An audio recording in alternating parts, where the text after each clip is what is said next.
fazer nessa caminhada cristã? O que é que nós devemos nos apegar? Que comportamento nós devemos ter? Então, nós vamos ver isso agora em Colossenses. Colossenses 3, do 12 ao 14, diz assim: Portanto, como eleitos de Deus, santos e amados, revistam-se de profunda compaixão, de bondade, de humildade, de mansidão, de paciência. Suportem-se uns aos outros e perdoem-se mutuamente, caso alguém tenha motivo de queixa contra outra pessoa. Assim como o Senhor perdoou vocês, perdoem também uns aos outros.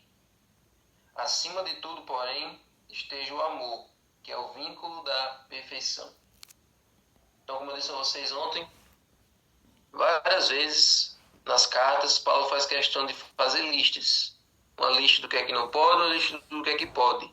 Uma lista do que são coisas da carne, coisas terrenas, coisas deste mundo, coisas da antiga vida, e as coisas que são do céu, coisas que são positivas, coisas que são características de uma nova vida. Para que os colossenses e os filipenses não tivessem dúvidas, não ficassem perguntando o que é que isso pode, o que é que não pode. Então, a partir dessas coisas que ele liste, já dá para englobar todas as perguntas, todos os questionamentos que os colossenses pudessem ter do que é que deveria ser feito, do quais são os frutos de uma vida com Cristo. Então, você vê aí algumas expressões, por exemplo, portanto, como eleitos de Deus. Assim como o povo de Israel ele foi chamado por Deus para ser sua nação santa, povo de propriedade exclusiva de Deus, nós também fomos eleitos por Deus. Então, nós somos chamados por Ele. Acontece que tem muita gente que é chamado, mas poucos são os escolhidos. Porque tem pessoas que rejeitam o chamado, então não tem como eles serem escolhidos. Então, mas o chamado é aberto para todo mundo. A missão de Deus, os braços de Deus estão abertos para chamar todo mundo para Ele, para fazer parte do seu povo, para fazer parte dos que são seus. Mas muita gente rejeita o chamado de Deus, rejeita o convite que a graça faz. Então, por isso que o grupo daqueles que são escolhidos é relativamente menor do que o grupo daqueles que rejeitam, né? Então, assim como Israel, os cristãos são santos e amados por Deus. E esse privilégio traz a responsabilidade de proclamar as virtudes daquele que nos chamou das trevas para a sua maravilhosa luz. Então, isso aí é parafraseando aquele texto lá de Pedro, né? Que começa falando que nós somos povo de propriedade exclusiva de Deus, nação santa, e assim por diante. Depois diz, nós fomos chamados para cumprir essa missão de tirar as pessoas das trevas para a luz. Mas agora nós só podemos fazer isso, tirar as pessoas da escuridão que elas estão para a luz transformadora, se a nossa vida primeiro estiver transformada. É possível alguém pregar o evangelho e as pessoas se converterem, ele mesmo não estando totalmente transformado? É possível uma pessoa pregar, falar de maneira poderosa, pregar de maneira ousada, de maneira inspirada, fervorosa, as pessoas se admirarem com a pregação dela, fazer apelos tocantes, e a pessoa mesmo não está convertida? Será que é possível isso acontecer? Porque as pessoas que estão ouvindo não sabem o que vai na vida pessoal do pregador. Não sabem o que ele anda fazendo, não sabem como é que vai a espiritualidade dele por dentro. Então, a melhor maneira de você pregar é quando você primeiro já está transformado. Mas às vezes é possível você falar de maneira tão bonita que as pessoas ficam embevecidas pelo que você está dizendo. Pode até dar ouvido, mas você mesmo não é tocado pela própria mensagem que você está pregando. Mas a forma mais eficaz é quando você primeiro está transformado e quando aquilo que você fala reflete aquilo que você vive. É uma extensão daquilo que você está vivendo, daquilo que você é. Então, é por isso que nesses versos, primeiro a pessoa recebe a conversão da graça de Deus, a transformação da graça de Deus, para então falar disso para os outros. Então, as qualidades que Paulo mencionou foram profunda compaixão. O cristão precisa ter uma compaixão profunda pelos outros. Precisa ter bondade, humildade, mansidão, paciência. Algumas dessas características aí fazem parte dos frutos do Espírito. Então você pode imaginar que isso aí, novamente, repetindo, uma pessoa que está experimentando uma nova vida com Cristo tem que demonstrar os frutos do Espírito na sua vida. Então, se nós estamos há vários anos na igreja, mas nós ainda não aprendemos a ter amor, alegria, paz, longanimidade, que é paciência, benignidade, fidelidade, mansidão, domínio próprio. Acho que faltou um, né? Mas se nós não tivermos esses frutos ainda em nossa vida, se nós não exercitarmos isso no nosso dia a dia, então tem alguma coisa muito errada acontecendo conosco. Talvez a gente ainda esteja alimentando as obras da carne. Talvez a gente ainda esteja sem receber esse batismo do Espírito todos os dias. Um cristão que não coloca isso em prática, que não é amoroso, que não é benigno, que não é fiel, que não é longânimo, ou seja, não tem paciência, que não tem domínio de si, esse cristão não é cristão. Esse cristão não recebeu o Espírito Santo no templo do seu coração. Então nós temos que correr atrás para receber e demonstrar esses frutos no nosso dia a dia. Então, olha, além desses frutos, né, disse assim: suportem-se uns aos outros. O cristão precisa aprender a suportar uns aos outros. Note que o verso ele nem fala assim: aprendam a conviver, se respeitem uns aos outros. O cristão está dizendo aqui que tem que se suportar uns aos outros. Ou seja, nós temos muita coisa, nós temos muitas características em nós mesmos que são chatas, que são difíceis de tolerar. Todos nós temos um lado muito difícil de o outro conseguir aguentar. Então nós temos que reconhecer isso. Tem pessoas que consideram todo mundo insuportável, mas ela mesmo não se acha. Mas na igreja é o lugar para nós aprendermos a superar as diferenças e ter que conviver com o outro. Entender que às vezes o que a gente acha de insuportável no outro é uma oportunidade para nós crescermos na fé. Então, ao invés de se tornar uma pedra de tropeço, se torna uma forma de burilar você.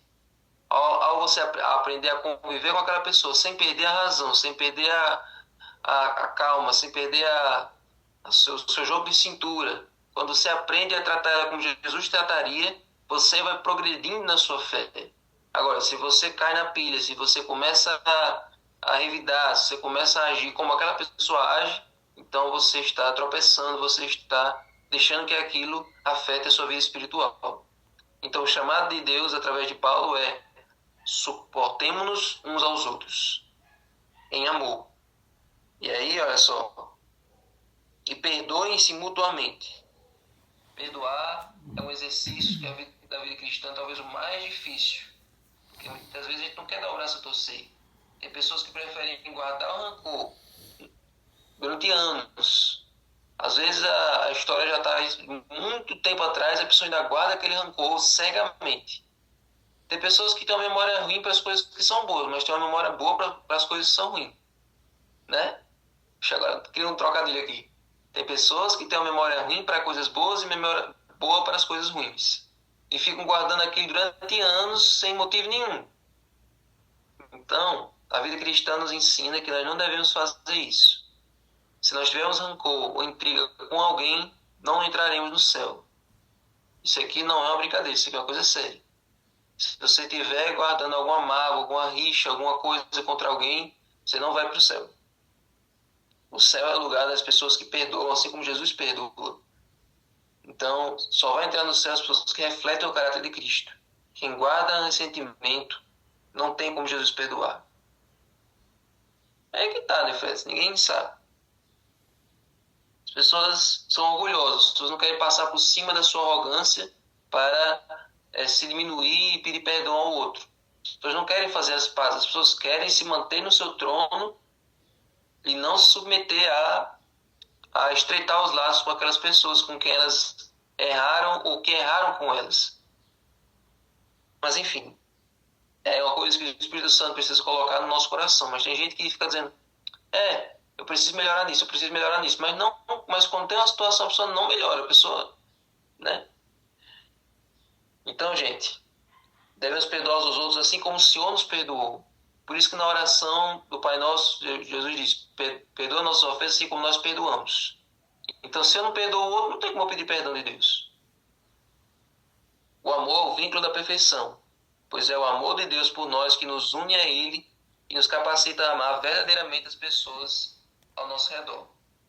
Então, é a certeza do amor de Deus por nós que faz com que a gente ame ao próximo também, certo?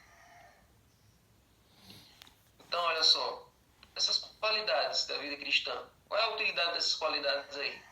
Primeira coisa, demonstrar amor, misericórdia, bondade, perdão, traz bênçãos tanto para nós quanto para os outros. Ou seja, ser uma pessoa amorosa, ser uma pessoa paciente, ter todas essas características aí, não faz bem apenas para o próximo, faz bem para nós também. Guardar rancor, guardar ódio, guardar ressentimento, vai deteriorando a nossa saúde, tanto física quanto emocional. Todos sabem que as pessoas que guardam, aquelas pessoas bem raivosas, pessoas que vivem de mal com todo mundo, elas vivem doentes, elas vivem estressadas. Então isso desregula toda a saúde corporal. Enquanto as pessoas que perdoam, enquanto as pessoas são alegres, elas vão ficando com a aparência mais jovem. É por isso que lá em Provérbios diz, o coração alegre aformoseia o rosto. Então, ter essas qualidades, esses frutos do Espírito faz bem tanto para os outros como para nós também. É gratificante amar e ajudar as pessoas. E, em segundo lugar, essas atitudes, esses frutos do Espírito glorificam a Deus e podem inspirar outras pessoas a seguir Jesus através do nosso exemplo. Então vamos finalizar aqui com esse texto de Ellen White, que diz assim: nenhuma influência que possa rodear a alma tem mais poder do que uma vida abnegada. O mais forte argumento em favor do Evangelho é um cristão que sabe amar e é amável. Olha aí. Então, se pudesse resumir a lição de hoje nessa frase, já estava bem completa. O maior argumento em favor do Evangelho é um cristão que sabe amar. Talvez um de nós esteja em contato com uma pessoa que seja ateu, aquela pessoa que não quer saber da Bíblia, não acredita em Deus, não acredita no criacionismo, não acredita na Bíblia como um livro sagrado. Aquela pessoa que é duro mesmo de coração, que não quer saber de Deus. E acha que todos os cristãos, todos os evangélicos são iguais. Acha que todos eles são daquele jeito, né, prepotentes, e ficam dizendo que você vai para o inferno por causa daquilo, aquele outro. Que são cristãos soberbos, cristãos que não se importam com a vida dos outros. Então, quando você chega na vida de uma pessoa dessa e demonstra amor, ele vê que nem todos os cristãos são do jeito que ele pensa e que você, na verdade, é o melhor exemplo de cristão que ele vai conhecer. Então, o nosso maior argumento em favor do Evangelho não são discursos rebuscados, não são teorias eloquentes, teses mirabolantes. Não é isso. O maior argumento em favor do Evangelho, o maior argumento para provar que você é um verdadeiro cristão é o amor. Quando você demonstra amor por aqueles, principalmente por aqueles que não merecem, então as pessoas vão perceber que tem alguma coisa diferente em você, que vale a pena ser como você, que ser como você faria muito bem para a vida delas. Já pensou as pessoas reconhecerem que imitar o seu exemplo vai fazer bem para elas? As pessoas possam dizer assim: nossa, ser como irmã Fátima é uma coisa que eu gostaria muito de ser como ela. Eu queria ter esse amor, eu queria ter essa paciência, eu queria ter essas qualidades que ela tem. Se eu fosse 1% como essa pessoa, minha vida seria melhor. Então que nós possamos batalhar para que a nossa influência nesse mundo seja positiva e não negativa. Para que nós possamos fazer a diferença e não ser só mais uma multidão. Senhor Deus, muito obrigado, Senhor, porque o Senhor nos escolheu. Muito obrigado primeiro porque o Senhor nos chamou e nós atendemos o teu chamado. Mas agora, Senhor, nós atendemos o teu chamado para que nós possamos progredir nessa vida espiritual. Nos ajuda, Senhor, a sair desse limbo, a sair dessa condição de ser mas não ser, de estar, mas não estar, de pertencer, mas ainda achar que estamos lá de fora. Nos ajuda, Senhor, a pôr em prática esses frutos do Espírito, para que a nossa diferença no mundo possa ser percebida, para que as pessoas vejam que existe algo de melhor e de diferente em nós. Então fica conosco, nos ajuda a refletir o caráter de Cristo. Em nome de Jesus. Amém. Amém. Pode arrochar, né, Fred?